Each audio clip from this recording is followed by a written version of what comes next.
because if you have studied Detroit like I have done, it's like an ebb and flow, right? It's like this. And 15, 20 years ago, millions of dollars announced for this.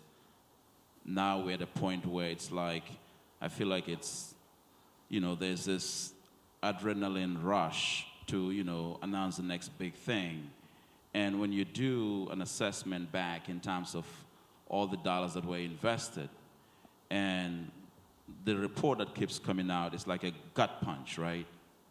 Moody's census report, gut punch, saying, well, you're not doing much. And then the question becomes, these resources that have been invested, is there accountability? How do we ensure that these resources are going to the underserved population so they can actually, their lives can be transformed? Because if you look back 15, 20 years, we've invested millions of dollars. But the census keeps saying, well, you're taking one step backwards, one step forward, two steps backwards.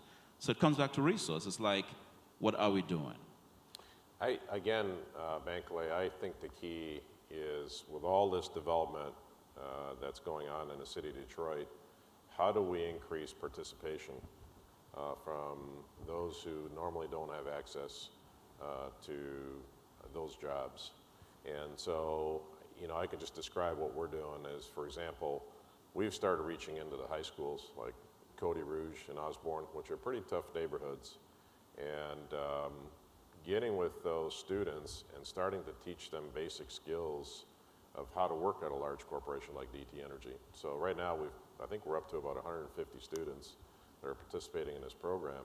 The idea is to get them while they're young and start to coach them basic life skills, as well as we've created a one-to-one mentorship program, one student, one mentor, to help them work their way through high school, as well as into perhaps community college or college education to move into perhaps an apprenticeship or a professional destination. And I think there's no shortcut.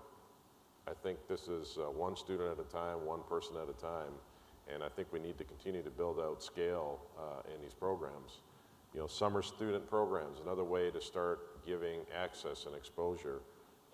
We fund about 1,700 summer students a year, of which about half of them work at DT Energy every summer, gives exposure. So I think you got to start the process of creating access. I think lack of access is what creates poverty and also inequality. I think we need to be able to open doors for people so that they can get into companies like ours for employment, or other companies.